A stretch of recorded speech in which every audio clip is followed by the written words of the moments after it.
আসসালামু আলাইকুম। শুভ বিকেল। সবাই কেমন আছেন? আমি এখন একটা গুরুত্বপূর্ণ বিষয় নিয়ে আলোচনা করব।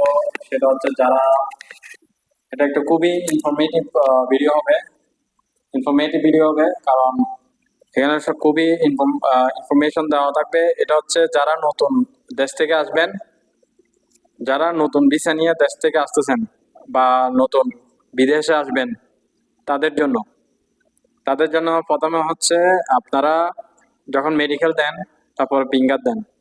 ফিঙ্গার দেওয়ার পর যখন আপনাদের ম্যান পাওয়ারের জন্য ম্যান পাওয়ারের একটা কাজ হয়, ওই ম্যান পাওয়ারের জন্য যখন আপনারা ফিঙ্গার দেন, তারপর ম্যান পাওয়ার হওয়ার পর একটা আপনাদেরকে বিচার আর পেপার দেওয়া হয়। ম্যান পাওয়ার হওয়ার পর একটা বিচার পেপার দেওয়া হয়। এই বিচার পেপারটা আপনারা অবশ্যই চেক করবেন। ওটাতে আপনার নাম, পাসপোর্ট, ভিসা নাম্বার সবকিছু ঠিক আছে কিনা ওটা চেক করবেন। আপনার ভিসার মেয়াদ আছে কিনা ওটা চেক করবেন। আপনার পাসপোর্টের সাথে পাসপোর্ট নাম্বার ঠিক আছে কিনা, তারপর পাসপোর্টের সাথে নাম ঠিক আছে কিনা সবকিছু চেক করবেন। তারপর আপনার বিএমইটি কার্ড, যেটা আপনারা 3 দিনের ট্রেনিং নিয়ে বিএমইটি একটা কার্ড পাওয়া যায়, একটা রেজিস্ট্রেশনের একটা কার্ড দেওয়া হয়।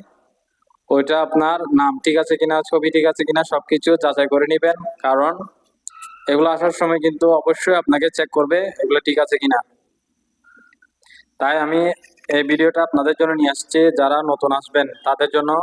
আর আপনারা যে ম্যান পাওয়ার করার সময় যে আপনাদেরকে বলা হয় এই ভিসায় আপনাদেরকে সৌদি আরব নেওয়া হচ্ছে, ওই ভিসাটা আপনার চেক করবেন। যখন আপনি ম্যান পাওয়ার হওয়ার পর একটা ভিসা পেপার পাবেন, মানে ভিসার একটা 3 মাসের একটা পেপার পাবেন, ওই ভিসা পেপারে চেক করবেন আপনার কাজের যে কাজটা বলা হয়েছে ওই কাজটা ঠিক আছে কিনা, কোম্পানি ঠিক আছে কিনা সবকিছু চেক করে তারপর আপনি ওইটা নিয়ে পাসপোর্টের সাথে অ্যাটাচ করবেন।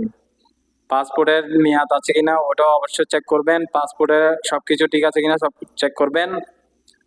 তারপর বিএমইটি কার্ডটাও একসাথে রাখবেন। আসার সময় কিন্তু এগুলো অবশ্যই অবশ্যই এগুলো জরুরি। টিকিট করার আগে অবশ্যই আপনার ভিসার মেয়াদ আছে কিনা এটা অবশ্যই চেক করবেন। আজ এতটুকুই। ইনশাল্লাহ পরবর্তী কোনো ভিডিও নিয়ে আবার আসবো আপনাদের মাঝে। আসসালামু আলাইকুম, সবাই ভালো থাকবেন।